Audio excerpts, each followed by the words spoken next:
Bismillahirrahmanirrahim. Assalamualaikum warahmatullahi wabarakatuh. Alhamdulillahilladzi arsala rasulahu bil huda wa dinil haq liyudhhirahu 'alad dini kullihi wa kafa billahi syahida. Asyhadu an la ilaha illallah wahdahu la syarikalah wa asyhadu anna Muhammadan abduhu wa rasuluh la nabiyya wa la rasula ba'da amma ba'du. Rabbi israh li sadri wa yassir li amri wahlul 'uqdatam min lisani yafqahu qawli.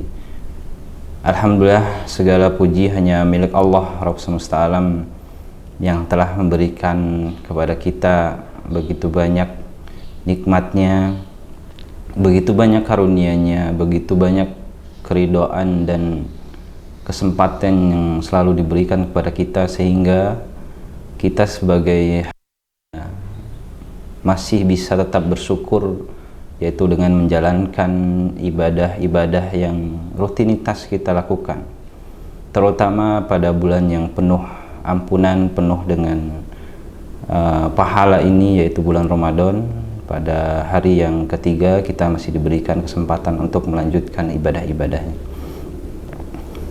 Salawat teriring salam semoga selalu tercurah limpahkan pada Nabiullah Muhammad SAW, yang dengan semangatnya, dengan perjuangannya, dengan gigihnya, kita sebagai umatnya masih bisa merasakan Islam hingga saat ini, yang semoga kita sebagai umatnya juga istiqomah menjalankan sunnah-sunnahnya hingga yaumil akhir. Anak-anak solih dan solihah yang Allah muliakan, pada kesempatan kali ini Ustadz akan memberikan sedikit tausiah yang bermanfaat, yaitu dengan judul kisah Perang Badar. Tentunya kisah Perang Badar ini sangat panjang. Kisah Perang Badar ini sering kita dengarkan baik oleh ustadz-ustadz yang lain ataupun guru kita di kelas, ya, sudah banyak kita dengarkan. Namun ustadz akan memberikan faidah-faidah yang bermanfaat dari apa yang dilihat dari Perang Badar itu, ya. Anak-anak soleh dan solehah, perlu dicatat bahwa Perang Badar itu adalah satu dari sekian kisah yang terjadi pada kaum muslimin di awal-awal perkembangannya. Maka Perang Badar menjadi salah satu momen utama yang perlu diingat, bahwa setiap pada bulan Ramadan ada satu kejadian besar, ada kisah besar yang direnungi dan untuk dipelajari, bukan hanya untuk diingat saja, tapi untuk dipelajari bagaimana mungkin jumlah kaum muslimin yang sedikit, yang kira-kira jumlahnya hanya 313, bisa mengalahkan jumlah kaum Quraisy musyrikin yang jumlahnya hampir 1000, ya, yang secara akal sehat kita mungkin itu tidak akan bisa, dalam peperangan itu kaum muslimin tidak akan bisa menang, ya. Bagaimana mungkin 1000 melawan 313, ya. Jadi secara kasat mata satu orang kaum muslimin harus melawan 3 orang, ya. Nah, tentu itu bukan bagian dari penting, ya. Namun yang paling penting adalah Allah bisa memenangkan kaum muslimin pada saat itu. Allah bisa memberikan kesempatan menang untuk kaum muslimin pada saat itu. Tentu bukan bicara tentang kuantitas kaum muslimin pada saat itu, namun kualitas kaum muslimin pada saat itu, ya. Kualitas kaum muslimin pada saat itu benar-benar dalam ketakwaan dan keimanan. Secara akal sehat, ya, ketika kita berpikir bahwa bagaimana seorang muslim melawan kaum Quraisy pada saat itu dalam kondisi mereka juga berpuasa, ya. Mereka dalam kondisi berpuasa, dalam kondisi haus dan dahaga, kondisi lapar, melawan kaum musyrikin. Perang Badar yang disebut juga Yaumul Furqan, yaitu hari pembeda di mana perang yang hak melawan kebatilan, yaitu al-haq, yaitu yang dimiliki kaum muslimin, sedangkan kebatilan yang dimiliki oleh kaum musyrikin pada saat itu, ya. Allah Subhanahu wa taala memberikan kemenangan pada dikarenakan kualitas ketakwaan para sahabat, kualitas ketakwaan murid-murid Rasulullah SAW yang benar-benar dididik oleh Al-Quran dan As-Sunnah.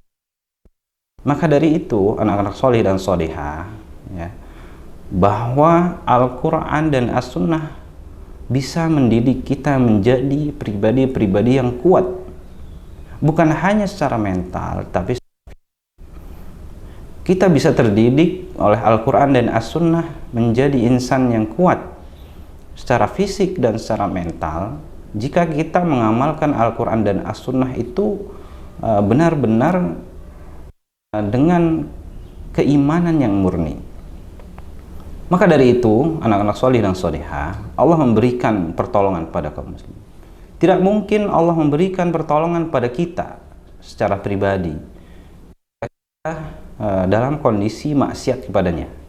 Tidak mungkin Allah memberikan kemudahan-kemudahan kepada kita jika kita sebagai seorang hamba dalam kondisi menyekutukannya. Itu tidak akan mungkin. Tidak akan mungkin terjadi pertolongan Allah kepada kaum muslimin di saat perang Badar itu jika para sahabatnya dalam kondisi menyekutukannya atau bahkan bermaksiat kepadanya, ya, atau bahkan menjauhi perintah-perintahnya. Tidak akan mungkin. Karena apa? Kualitas keimanan mereka terjamin, kualitas ketakwaan mereka benar-benar dalam kondisi yang baik. Tidak seperti kita. Terkadang kita berbuat maksiat, terkadang kita melakukan dosa-dosa yang mungkin tidak ada teguran dari orang-orang sekitar kita, ya. Untuk itu, anak-anak soleh dan solehah, Allah berikan pertolongan. Pertolongannya dari siapa? Dari Allah. Berupa apa? Berupa ribuan malaikat yang datang diturunkan untuk membantu kaum muslimin, ya. Maka dari itu, kisah perang Badar ini bukan hanya kisah perang biasa, bukan hanya kisah pergulatan antara yang banyak dan yang sedikit, tapi ini adalah kisah perlawanan antara yang hak dan yang batil. Sebagaimana Allah jelaskan di dalam Al-Quran surat Al-Anfal ayat 9, A'udzubillahi minasyaitonirrajim, bismillahirrahmanirrahim, tastaghithuna rabbakum fastajaba lakum anni mumiddukum al malaikati murdifin. Ingatlah ketika kamu mohon pertolongan kepada Allah. Saat itu kaum muslimin mohon pertolongan kepada Allah. Karena apa? Karena bahkan Rasulullah pun hampir putus asa.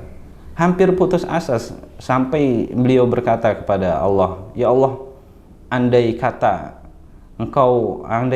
jumlah kaum muslimin ini kalah, maka agamamu tidak akan dikenal kembali di dunia ini." Bahkan sampai seperti itu Rasulullah, ya, memohon kepada Allah pertolongan, memohon kepada Allah sebuah keajaiban yang mungkin tidak akan terjadi kalau keimanan seseorang dalam kondisi kemaksiatan pada Allah. Apa kata Allah?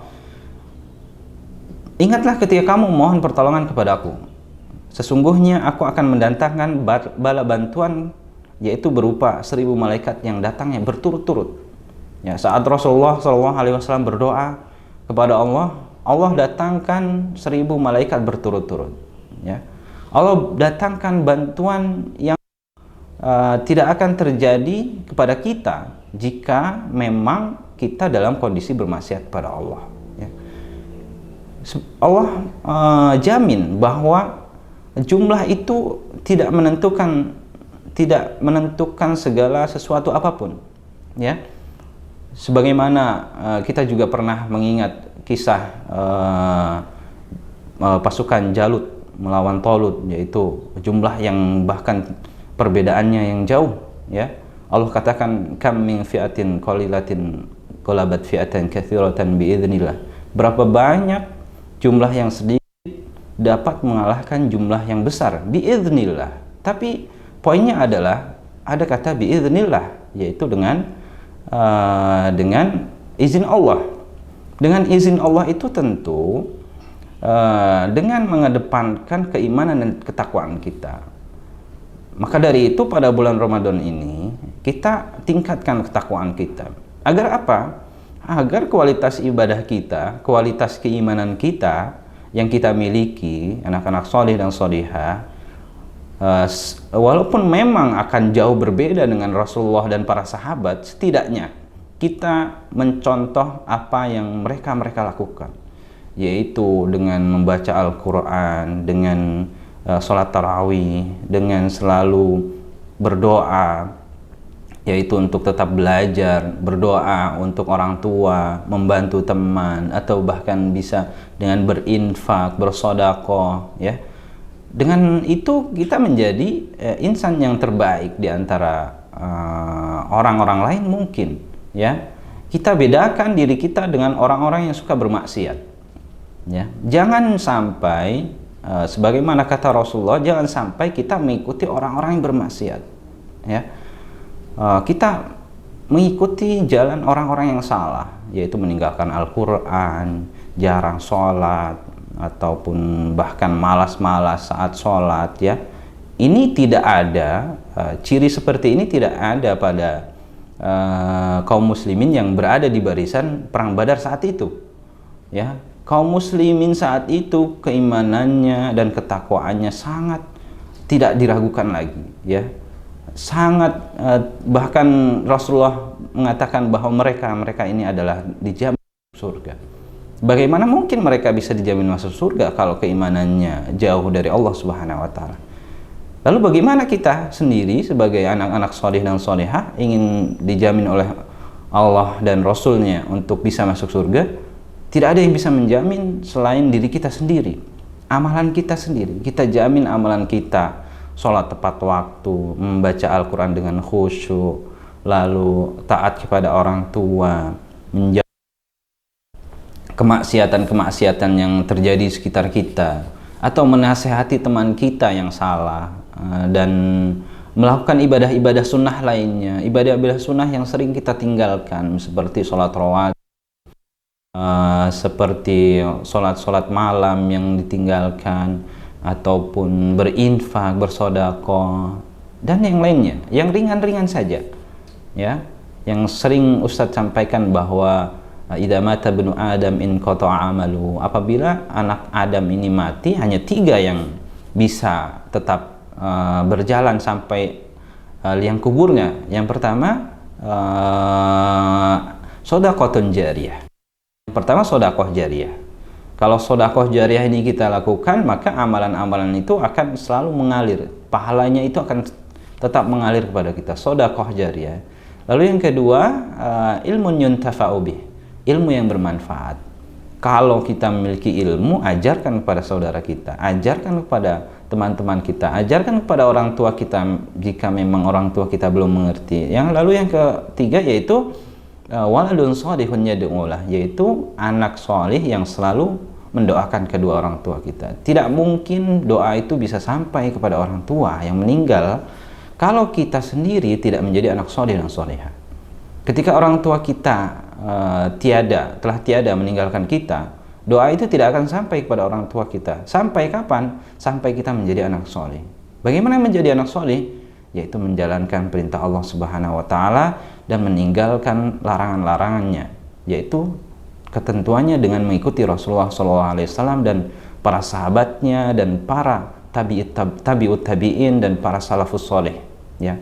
Dan kita tidak akan bisa menjamin diri kita masuk ke dalam surga, tidak bisa menjamin diri kita terlepas dari kemaksiatan pada Ramadan kali ini, ya. Ramadan kali ini kita jadikan sebagai tameng. Puasa itu adalah tameng untuk kita. Kita jadikan tameng untuk terhindar dari kemaksiatan yang biasanya kita berbohong di bulan Ramadan ini kita tinggalkan, ya. Yang biasanya mengambil hak-hak orang lain pada bulan-bulan biasa, di bulan Ramadan ini kita tinggalkan. Yang biasa berbicara kotor, yang biasa mengatakan yang sesuatu yang bukan pada haknya, maka kita tinggalkan. Maka anak-anak soleh yang solehah, Ustadz nasihatkan pada kalian agar tetap istiqomah menjalankan perintah Allah sebagaimana istiqomahnya para syuhada perang Badar, para pejuang-pejuang perang Badar, yang mereka bukan hanya mengorbankan harta mereka, tapi mereka mengorbankan fisik mereka. Mungkin itu saja yang bisa Ustadz sampaikan. Semoga kalian bisa memberikan memetik motivasi yang baik dari Ustadz. Hadani Allah wa iyyakum ajma'in, wa sallallahu ala nabiyyina al-mursalin, walhamdulillahirabbil alamin. Wassalamualaikum warahmatullahi wabarakatuh.